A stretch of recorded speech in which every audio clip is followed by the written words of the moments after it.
estamos. Muchas gracias, Fernando. Y mientras tanto, nosotros tenemos que pasar al siguiente análisis y además poniendo el foco sobre el mercado cripto. Saludamos a Álvaro Alcañiz Rubio, cofundador CEO de Onis. Álvaro, muy buenas. Muy buenas, ¿qué tal? Bueno, Álvaro, voy a pedirte que nos dibujes un poco cuál es la fotografía general que estamos viviendo ahora mismo en el entorno cripto, no solo por la cotización de las distintas criptomonedas, sino también por todas las informaciones que nos van saliendo pues a colación de la crisis de FTX, que por cierto, en esta última hora estábamos poniendo también el foco en Genesis, que es una de las empresas cripto para instituciones que ha suspendido también el hecho de que se puedan retirar criptos o liquidez de sus fondos. Bueno, interesante porque estamos viendo además cierto efecto dominó entre algunas plataformas. Claro, hablamos de una crisis reputacional de FTX, pero que también está arrastrando a otras muchas involucradas en el sector.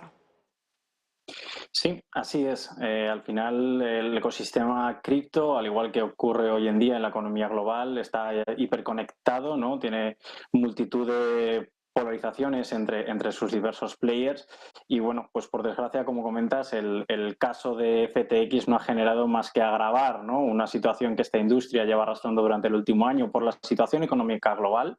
No es nada que no sepamos o que no estemos viendo en otros mercados, pero sí que es cierto que bueno, pues al final los mercados están fundamentados sobre la confianza y un hecho como este, el caso FTX, digamos, ha terminado de vilipendiar aún más, bueno, pues una economía, en este caso del ámbito cripto, que ya per se estaba tocada, ¿no?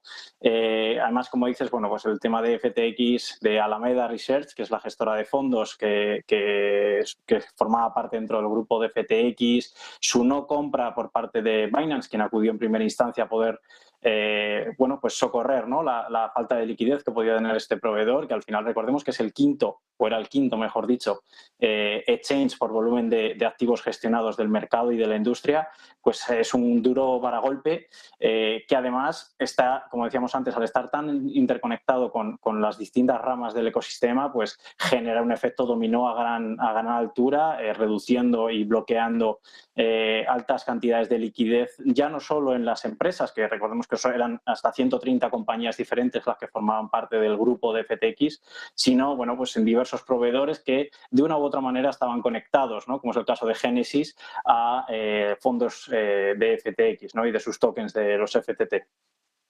Muy importante, además, mientras tanto, pues seguimos vigilando esa volatilidad entre las cripto y cómo se van dibujando estos movimientos a tenor también de toda la información que vamos conociendo.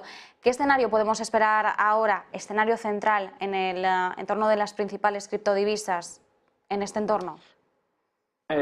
El escenario que podemos esperar es, bueno, pues vamos a encontrarnos con diferentes tesituras, de hecho ya lo estamos viendo. Por ejemplo, tenemos tesituras de activos que están muy bien estabilizados, pese a ser perfiles de alto riesgo, de alta volatilidad, caso de Bitcoin o de Ethereum, ¿no? Los cuales, pues, al ocurrir el tema y salir la noticia de FTX, sí que cayeron. Recordemos que llegaron a caer hasta un 20% el viernes pasado, pero que ya han comenzado incluso a recuperarse, ¿no? Hablamos de que el caso de, por ejemplo, Bitcoin, que es la más conocida de todas las criptomonedas, cayó hasta los $16.000 y actualmente estaba en 17.000. O sea, ya ha tenido cierta recuperación. No así otros activos que, bueno, pues estaban mucho más apalancados y que de hecho dibujaban su potencial como activos en proyectos, en el apoyo de proyectos como FTX de una forma más directa. Caso de Solana, por ejemplo, que era, si no recuerdo mal, la 12ª en cuanto a valor de mercado el viernes pasado y que ha caído de forma grotesca a unos niveles que, bueno, pues seguramente sean muy difíciles de poder recuperar y van a dejar pues un mercado quizá algo más depurado, ¿no? En donde proyectos que no contaban con un rigor y con una importancia y una sustentación real, sino que estaban apoyados en proyectos pues, como es este, ¿no? Muy dependientes de proyectos como FTX, se vean bastante dañados y acaben o desapareciendo o reduciendo en alta medida su valor. No así con otros, bueno, pues mucho más contrastados y con un mayor valor o un mayor refuerzo de este valor, como es el tema de Ethereum o el tema de Bitcoin. También tenemos que tener en cuenta la caída que ha vivido Bitcoin a lo largo de este último año, desde los últimos máximos, desde el último pico en el que hablábamos de un entorno de casi 70.000 dólares, pues la caída es notoria, estábamos hablando de más de un 70% de caída la que ha vivido Bitcoin. ¿A qué dirías que se debe sobre todo esta caída tan importante que hemos visto? ¿Hay alguna forma de trasladar también el sentimiento respecto a esta criptodivisa, igual que hacemos muchas veces también con el mercado? Y sobre todo, ¿cuál es el objetivo que tendríamos ahora en mente? Pues actualmente, al final, bueno, como decía al principio, ¿no? De mi participación, en el mundo o los mercados, tanto cripto como los mercados convencionales, dependen de la confianza. Esta está bastante dañada con la situación económica actual y hechos como estos, el caso FTX, pues no precisamente ayudan, ¿no? a que el valor o la confianza en activos como Bitcoin pues se repongan o se mantengan, ¿no? Y de ahí resultados como lo que estás diciendo. Tuvimos hace unos meses el caso de Terra, que ya dañó la confianza en la industria. Después tuvimos el caso de Celsius, ahora llega el caso de FTX. Todo esto unido, como digo, a la situación global no hace más que mermar la confianza en un mercado cripto bueno, que a día de hoy está muy expuesto y que todavía depende en exceso de esas entradas y salidas de capital que hay. Quizá en mayor medida porque tiene menos barreras de freno que los mercados convencionales, aunque también las sufre, por supuesto. Y bueno, pues de ahí el hecho de que a día de hoy Bitcoin como el gran ente que refleja o como gran representante de este mercado haya visto esa caída que comentabas desde los casi 70.000 dólares a poco más de 15.000 dólares en los últimos días, ¿no? O casi 20.000 a día de hoy. La situación que nos va a esperar, pues probablemente durante los próximos meses va a ser de bastante inestabilidad en el sentido de, a no ser, vamos a empezar a ver que muchos proyectos, como decía, debido a la dependencia, ¿no? Y a la alta interconexión, van a estar y van a empezar a desaparecer o a caer. De hecho, ya se están viendo los primeros grandes novedades o grandes noticias sobre despidos, ¿no? En empresas del sector debido a esa dependencia, que sus fondos, por ejemplo, estaban bloqueados o están siendo bloqueados al estar dentro de FTX y con ellos no poder gestionar los gastos de operativa y de contratación que tenían con sus empleados.